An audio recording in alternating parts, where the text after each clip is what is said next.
A'udzubillahi minasyaitonirrajim. Bismillahirrohmanirrohim. Assalamualaikum warahmatullahi wabarakatuh. Selamat datang di channel resmi Official Sigit.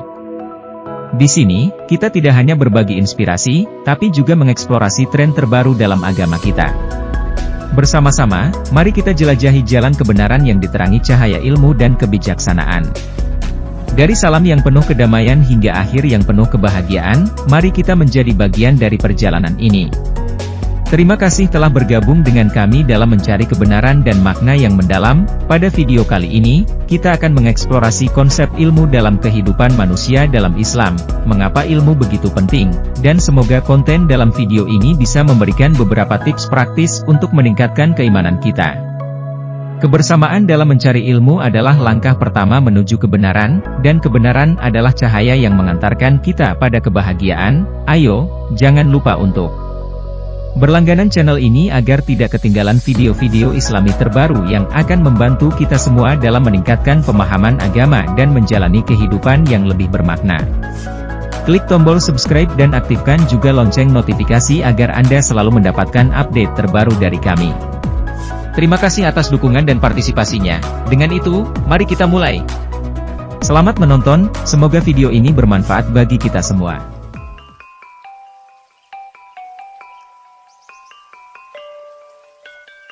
Kisah Syekh Subakir. Tak banyak orang tahu dan mengenal nama Syekh Subakir. Padahal Syekh Subakir adalah salah seorang ulama wali Songo, periode pertama yang dikirim khalifah dari Kesultanan Turki Utsmaniyah, Sultan Muhammad III, untuk menyebarkan agama Islam di wilayah Nusantara. Syekh Subakir konon adalah seorang ulama besar yang telah menumbal tanah Jawa dari pengaruh negatif makhluk halus saat awal penyebaran ajaran Islam di Nusantara. Kisahnya dimulai saat Sultan Muhammad I bermimpi mendapat wangsit untuk menyebarkan dakwah Islam ke tanah Jawa. Adapun mubaliknya diharuskan berjumlah 9 orang. Jika ada yang pulang atau wafat maka akan digantikan oleh ulama lain asal tetap berjumlah 9. Sehingga dikumpulkanlah beberapa ulama terkemuka dari seluruh dunia Islam waktu itu. Para ulama yang dikumpulkan tersebut mempunyai keahlian masing-masing. Ada yang ahli tata negara, berdakwah, pengobatan, tumbal, atau ruqyah, dan lain-lain. Lalu dikirimlah beberapa ulama ke Nusantara atau tanah Jawa. Namun sudah beberapa kali utusan dari Kesultanan Turki Utsmaniyah yang datang ke tanah Jawa untuk menyebarkan agama Islam, tapi pada umumnya mengalami kegagalan. Penyebabnya masyarakat Jawa saat itu sangat memegang teguh kepercayaannya, sehingga para ulama yang dikirim mendapatkan halangan karena meskipun berkembang, tetapi ajaran agama Islam hanya dalam lingkungan yang kecil, tidak bisa berkembang secara luas.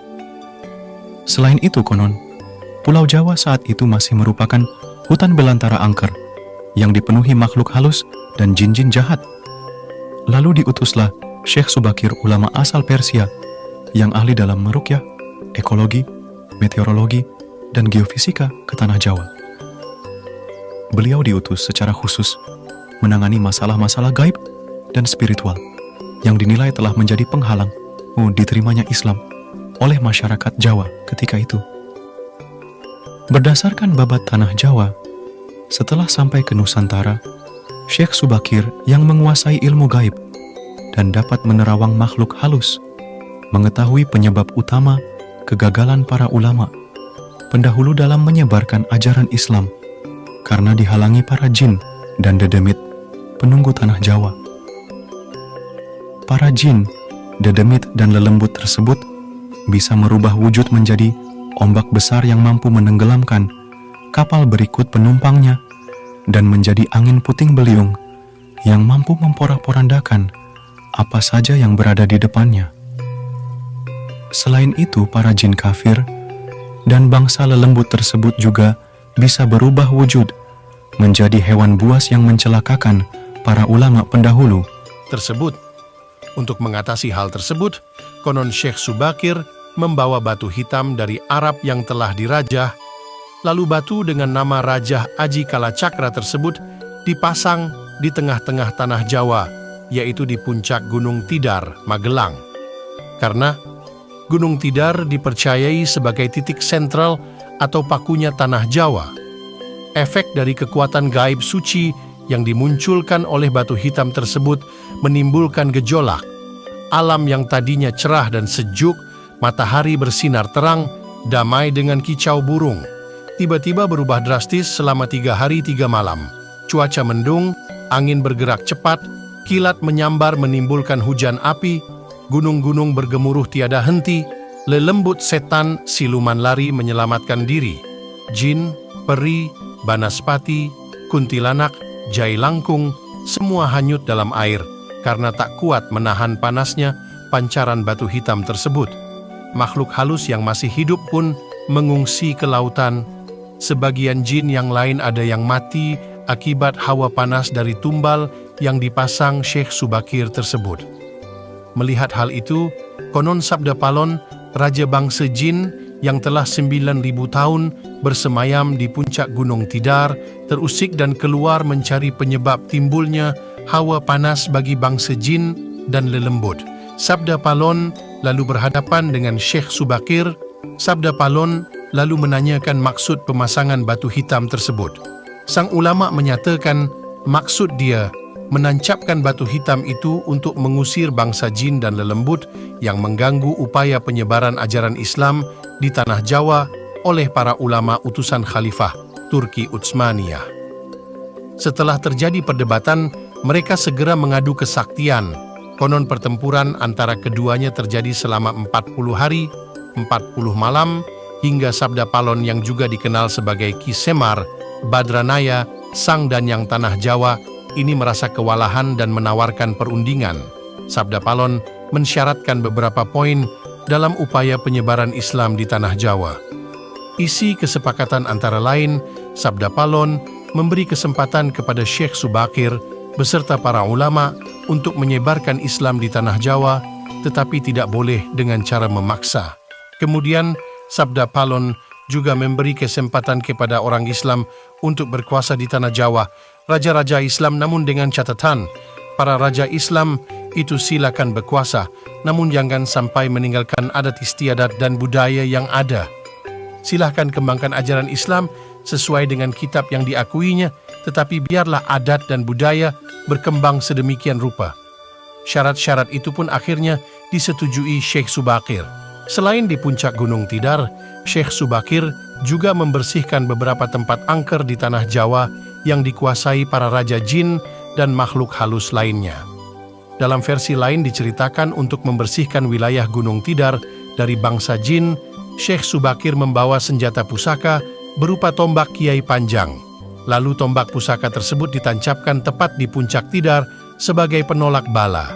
Dan benar, tombak sakti itu menciptakan hawa panas yang bukan main bagi para lelembut dan bangsa jin yang berdiam di Gunung Tidar.